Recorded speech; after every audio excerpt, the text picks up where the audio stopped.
Alors, on va changer de sujet, on va parler d'enzymes.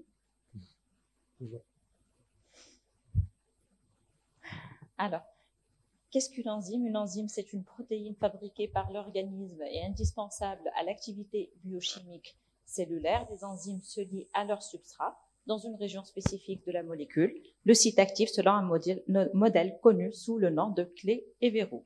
Alors, les enzymes ont une activité spécifique, une fonction catalytique, puisque une enzyme, elle va transformer un substrat en un produit, une action à faible concentration, puisque même une faible quantité d'enzymes va pouvoir déclencher une réaction enzymatique. Une action rapide, une réaction enzymatique dure, en présence d'enzymes, elle dure 1 millième de seconde, alors qu'en absence d'une réaction chimique, en absence d'enzymes, va prendre quelques minutes, voire quelques heures. Les enzymes sont très sensibles à la température et les dernières études avec les enzymes ont montré que le maximum d'activité des enzymes se situe entre 36 et 40 degrés. Et ça tend un peu plus vers les 40 degrés. C'est pourquoi qu'actuellement, on préconise même de chauffer un peu par une radiofréquence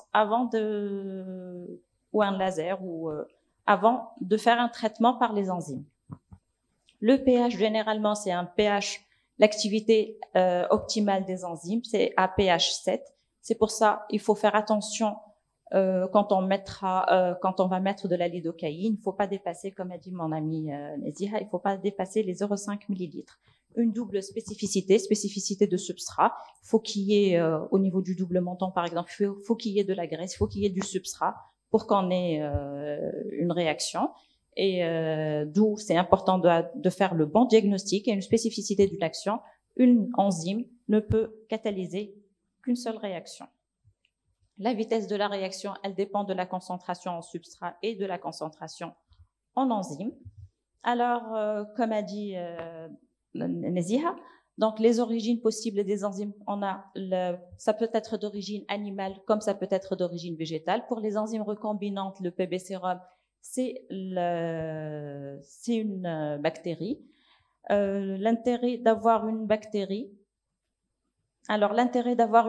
c'est qu'on va avoir des enzymes qui sont tout simples, tout petits et donc plus safe et qu'il n'y a pas de glycolysation, donc moins d'immunogénicité.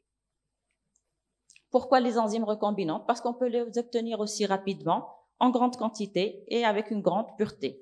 Les enzymes recombinantes, on va voir les mécanismes d'action. On a la hyaluronidase, on a la collagénase et la lipase. La hyaluronidase, elle va agir au niveau de la matrice extracellulaire pour dégrader les polysaccharides responsables de la rétention d'eau. On va avoir une meilleure viscosité du tissu. La lipase, alors cette lipase, elle va entrer à l'intérieur de l'adipocyte. Elle va hydrolyser, elle va provoquer une hydrolyse des triglycérides qui va nous donner en lipase et en glycérol, des monoglycérides. Et donc, elle va libérer tout ça dans le milieu sans pour autant atteindre la paroi cellulaire. Donc, il va y avoir une intégrité de la membrane de la cellule adipocytaire. La collagénase. La collagénase, ici, on parle de la qualité du collagène. En fait, on va parler de qualité de collagène parce que, point de vue inducteur de collagène, il y a plusieurs inducteurs de collagène et on peut induire.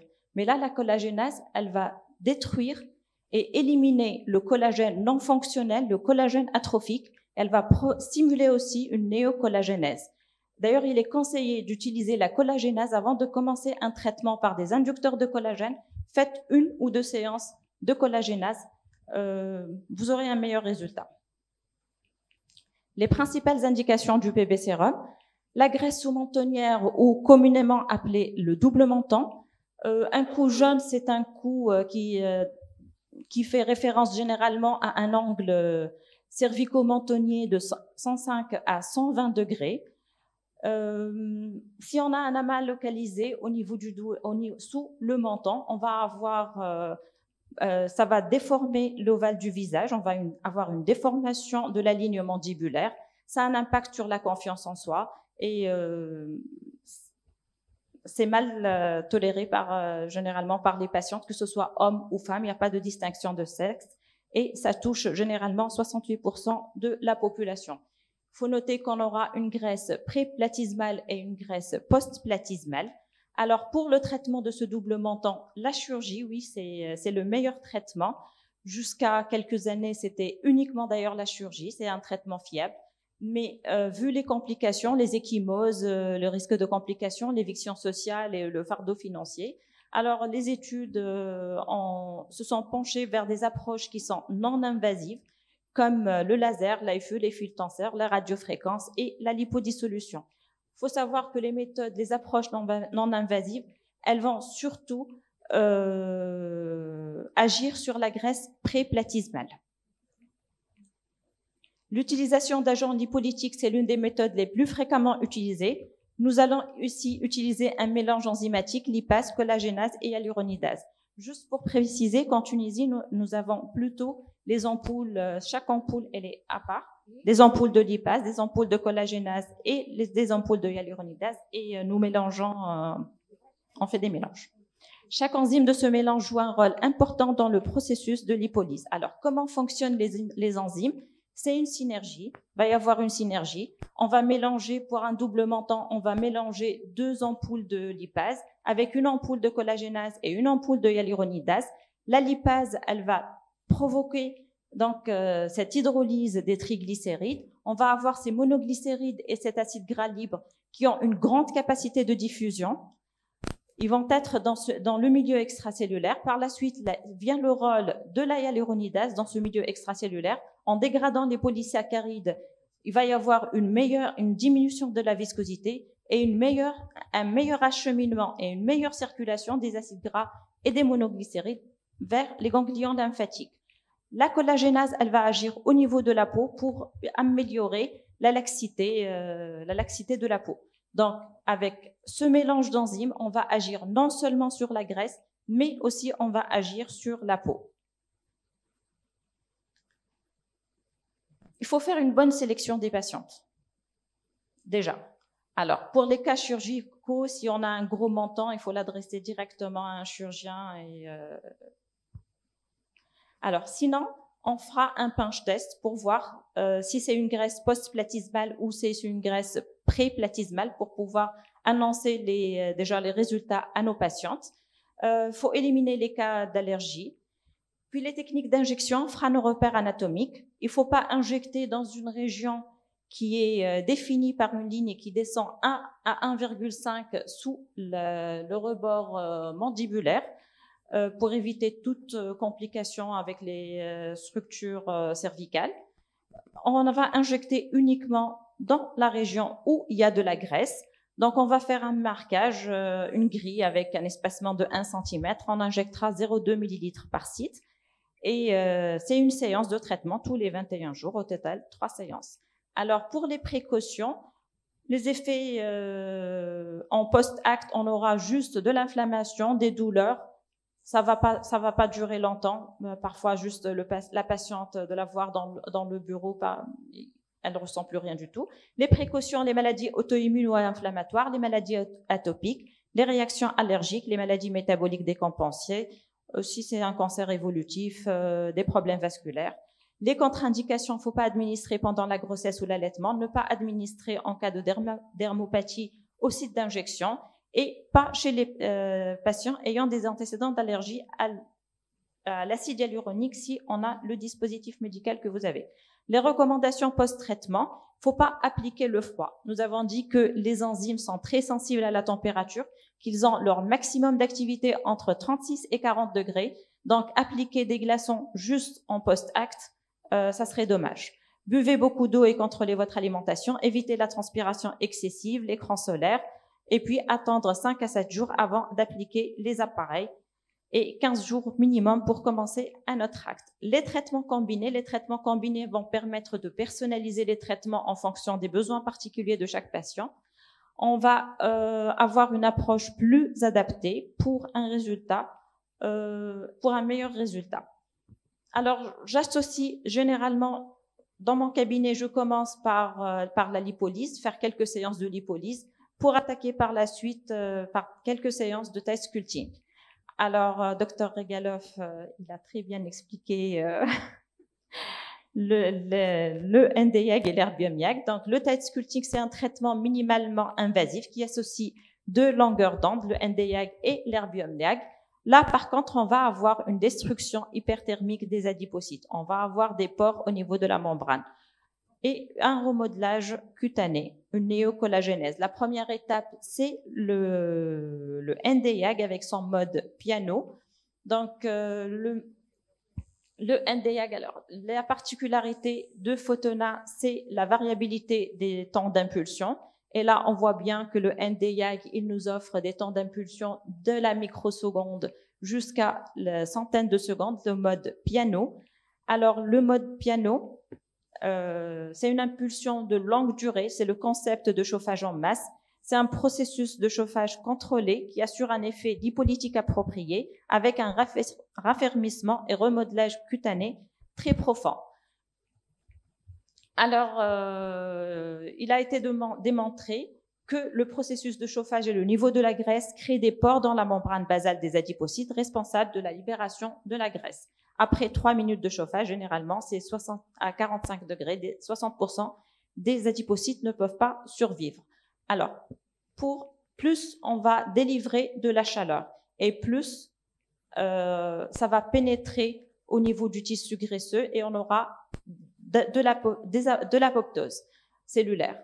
Si on fait un cycle, alors un seul cycle, on va cumuler, on va avoir de la chaleur, mais à une certaine profondeur. Si on veut être plus profond, on va faire des cycles. Généralement, on va faire on va tracer des carreaux et on va faire des cycles de 4 à 5 cycles pour avoir un meilleur résultat, une meilleure apoptose des cellules graisseuses. L'herbium-YAG, c'est le remodelage du collagène.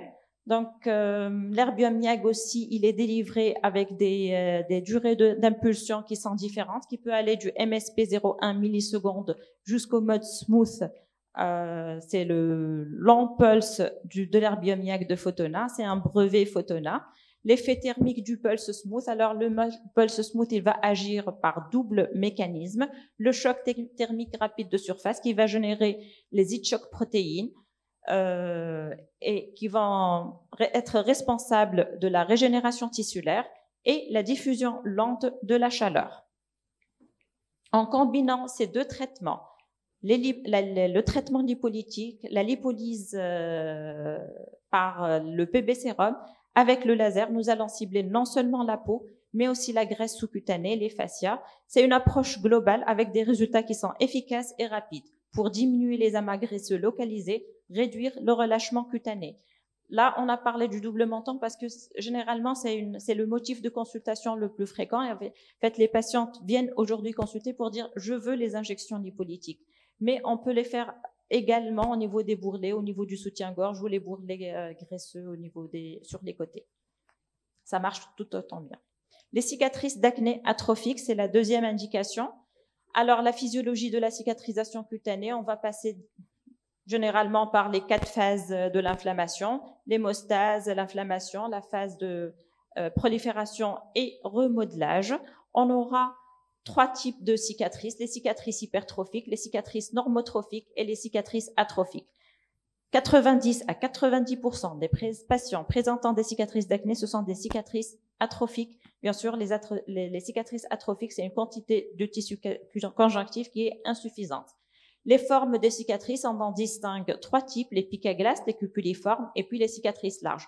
Il faut savoir que pour les cicatrices larges, peut-être qu'on n'aura pas besoin de PB sérum, mais plutôt qu'on aura besoin, les cicatrices larges, et quand elles sont, le bord, il n'est pas très prononcé. Là, on aura besoin peut-être d'une injection de graisse ou une injection d'acide hyaluronique. Alors, le grand défi, c'est de faire disparaître ces cicatrices d'acné, ce qui est très difficile. Il faut expliquer aux patientes que on va avoir un souffle et associer des traitements. Plusieurs études ont posté des stratégies de combinaison de traitements pour faire disparaître ces cicatrices d'acné. Nous allons utiliser les enzymes. Alors, nous pouvons utiliser les enzymes avec la radiofréquence microneedling, en microneedling, avec les fillers, en subcision, avec les lasers, avec du PRP. On peut tout associer. En associant, au fait, l'objectif, il reste, c'est d'exploiter efficacement différentes modalités de traitement pour lutter et contre les hyperpigmentations post-inflammatoires de l'acné et les différents types de profondeur de cicatrices, ainsi que de réduire cette éviction sociale des patients généralement n'aiment pas rester à la maison. Alors, les enzymes recombinantes du PB sérum avec la subcision. La subcision, c'est une intervention dans laquelle une aiguille elle est insérée sous la cicatrice, elle est déplacée en avant et en arrière pour couper les brins fibreux. Moi, j'utilise l'aiguille, mais généralement, j'ai vu que sur les études, on conseille une micro-canule. Sous la cicatrice se forme un tissu conjonctif élevant ainsi la cicatrice atrophique. La subcision, c'est une technique efficace, mais la récidive, elle est fréquente. Donc, combiner la subcision à d'autres traitements permet d'améliorer le résultat et de prévenir la redépression des cicatrices. Le laser fractionné, c'est la nouvelle tendance. Alors, combiner le laser fractionné au traitement topique, que ce soit du PRP, que ce soit les enzymes, que ce soit de la mésothérapie.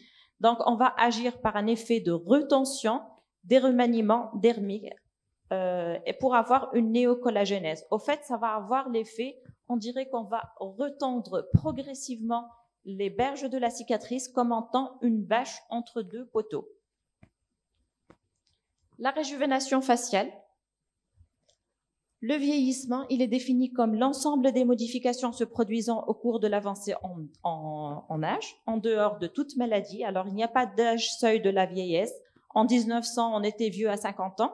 En 2000, à 75 ans. En 2040, peut-être qu'à 85 ans. Le vieillissement de la peau n'est qu'un trait visible de ce processus. La peau, elle devient plus fine, plus sèche, plus ridée et moins élastique, d'où ce relâchement. On observe aussi des troubles pigmentaires, les lentigos, des altérations vasculaires, des taches rubues, purpuracénie, des télangiectasies. La physiologie du vieillissement, c'est multifactoriel. En histologie, sur une peau jeune, on voit bien que les crêtes papillaires qui sont bien dessinées, le derme qui est bien dense, et sur une peau âgée, l'épiderme qui est atrophique, une disparition complète des crêtes interpapillaires, et puis il y a une fragmentation du collagène. Donc, pour combattre les signes liés à l'âge, plusieurs stratégies pour lutter contre les stigmates dermiques et épidermiques du vieillissement et favoriser la production du collagène. Le resurfaçage de la peau à l'herbium, c'est une option de référence pour le rajeunissement de la peau du visage. Les lasers herbium-YAG ont été approuvés pour la première fois par la FDA en 1996 pour le resurfaçage cutané. Le traitement fractionné, il va éliminer des colonnes verticales microscopiques tout en laissant des zones de peau saines, ce qui favorise la réépithélisation, une stimulation de la production de collagène et une réduction des effets secondaires. C'est une coupe histologique après un resurfacing au laser herbium. On voit bien qu'il y a une redensification du derme avec des fibres de collagène. Sur la troisième planche, ce qui est coloré en jaune orange, c'est le nouveau collagène. L'absorption des enzymes. Le laser fractionné va créer ces micropuits, nos NTZ. Les canaux sont suffisamment grands pour admettre des macromolécules, des particules. L'absorption de ces enzymes dépend essentiellement de deux paramètres, la densité des MTZ et la profondeur des MTZ. Donc, la procédure, on va commencer par un resurfaçage à l'herbium. Par la suite, on va reconstituer notre collagénase et on va napper le visage de collagénase. On va passer sous la LED. Par la suite, on peut on peut faire revenir la patiente pour différents autres traitements comme les hydroxyapatites de calcium, le polycaprolactone ou l'acide polylactique et bien évidemment les exosomes. Alors, les cas cliniques, ce sont les avant-après. C'est une patiente qui a eu 2 séances de lipolyse. Et la troisième séance, elle venait normalement pour sa troisième séance de lipolyse et elle a préféré faire un traitement par Photonar. La deuxième patiente, la même chose. Bon, là, c'est moi qui a préféré switcher vers avec le laser. On voit bien qu'il y a une amélioration du double menton, une redéfinition de l'ovale. Pour les cicatrices d'acné, alors c'est une subcision, généralement je fais une subcision avec la collagénase et une semaine après, je les prends pour un resurfacing à l'herbium.